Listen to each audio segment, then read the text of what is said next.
morning. It's Saturday morning. I had a good night's sleep.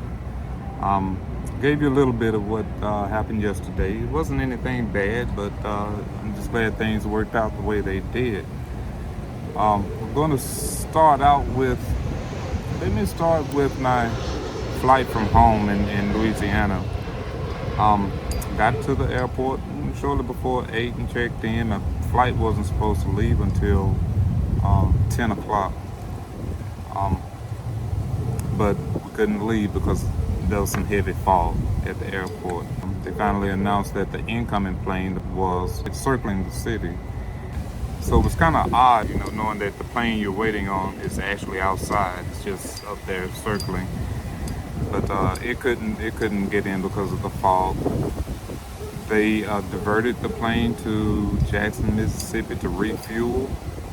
So our wait basically lasted until we weren't able to get on the plane until around 1:30, 1:45.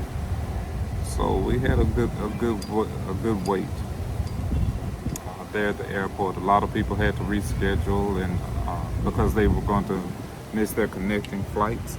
Some people just canceled. Some people said that they had to spend another night in Monroe. I had to reschedule my connecting flight because it was going to be just like a 20-minute period for me to get to the next plane in Dallas. So that wasn't going to work. I rescheduled I was supposed to arrive in Miami at 4:30, around 4:30, and it ended up being 8:30 Florida time. I actually didn't mind the layover. My main thing was I really didn't want to get on one plane and my luggage would come in later, because in a 20-minute period, my luggage wasn't going to make it. It probably wouldn't have been off the previous plane. But it worked out. We were finally able to get on our plane and head on to Dallas-Fort Worth. So that worked out.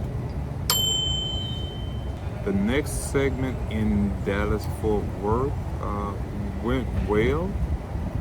The wait was a little over 2-hour wait, I believe. And it wasn't bad. I tell you, Dallas-Fort Worth Airport, their Wendy's surprised me. I don't recall being in that airport before. If so, it was just a pass through. But I've never stopped in to change flights. But I was hungry. I was kind of hungry, and I stopped at Wendy's and just got a sandwich, a burger, and some water. And when I tell you that burger was delicious, the meat was hot, the vegetables were refrigerator cold, lettuce, tomato, the pickles were all cold, and the bun was nice and warm. That was probably the best burger I've had in a long time. But that burger reminded me of when Wendy's first came to town decades ago. And their burgers were always hot and juicy. Now it's hit or miss, depending on where you go. But that Wendy's in DFW Airport, number one. I give it to you. Y'all have a winner. Then it came time to get ready to leave Dallas-Fort Worth.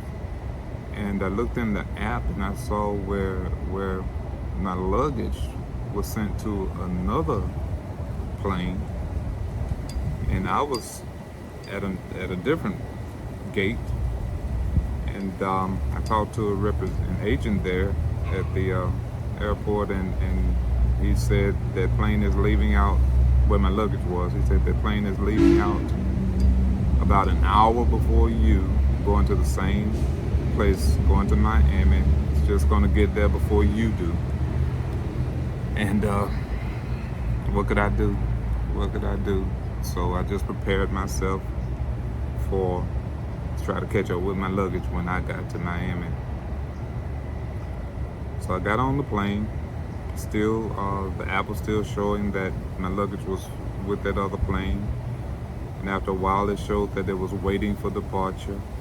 the plane with my luggage, and finally it said it was in flight, and I was still on the ground, about to leave on my plane, and we got to the end of the tarmac, I guess is what you call it, and the pilot made the announcement that the weather east of us was so bad that control tower halted all flights at that time.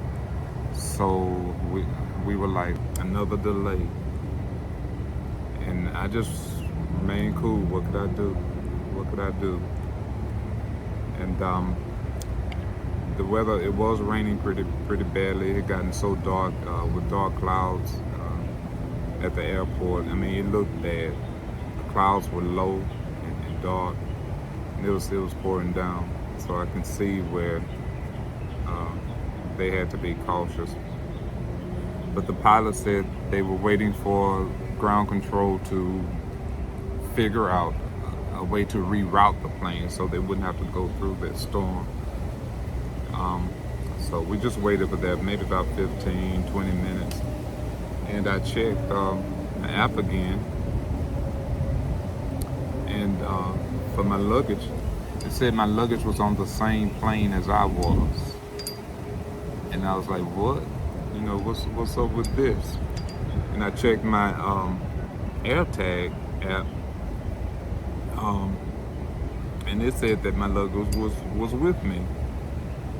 And I was like, okay, all right, God, you pulled one on this one. And so I was like, okay, they got the luggage on the plane. It had to have been last minute. It had to be a last minute switch. So when we got to Miami, sure enough, it was on the same plane as I was. So I was so thankful that I didn't have to go hunt it down, that it didn't get lost. So that was something else that really worked out. That worked out. And after I gathered my luggage, after I gathered the luggage and called the hotel because I needed a ride from the airport to the hotel. And they said, well, the driver is out there. You just need to go to this particular door. And the driver was out there. And there was the driver and two other guys. One, I think, was a passenger. The other one, I think, was just a co-worker of his riding along. So the driver got out, got my suitcase, put it in the back of the van, and he went back to his side of the van, put on his seatbelt, and started to drive off. And I walked up to the van, knocked on the window where the front passenger was, and the driver looked at me like, okay, what happened? I'm still standing outside on the curb. He put my luggage in the van and then started to drive off. I guess he thought I put myself in the van, and those doors would look, he had to open those doors for me. He had to operate. I didn't want to spend time figuring out how to open those doors because the handles were different. Anyway, he came around, and I said, I'm sorry. Opened the doors because he had to open two of them, double doors of the van. And I got in, and they talked. The three of them talked in a different language all the way to the hotel. But that's how that went. That's what I made it to the hotel. That worked out. That was the only little glitch. Got to the hotel, easy check-in, smooth check-in, and walked into the room. The toilet was running. Constant running water in the toilet. I went in there, I looked at it, and I went back to the front desk and told the lady about it. She said, well, sir, she said that they didn't have any maintenance person on duty, and she was going to have to make a note of it for the morning crew. there was no other room she could book me in because they were sold out. Okay. So my thought was, okay, I'm gonna have to hear this running water all night. I went back to the room. Went to the commode, took the lid off the back of the toilet, and saw where the rubber flapper down there just was not making connection. Stuck my hand down there. Wasn't much water in there anyway because it was all drained out, mostly drained out. And I manipulated that flapper and tapped the commode handle a few times, and it finally caught on and made suction. And that was last night. And this morning it's still working pretty well. So after that, I didn't even take a shower last night. I just hit the bed, and had a good night's sleep. So today is cruise day. Today is cruise day. Waiting for the shuttle to get here in about an hour, a little over an hour. Just hanging out here at the Hampton Inn Hotel, had breakfast.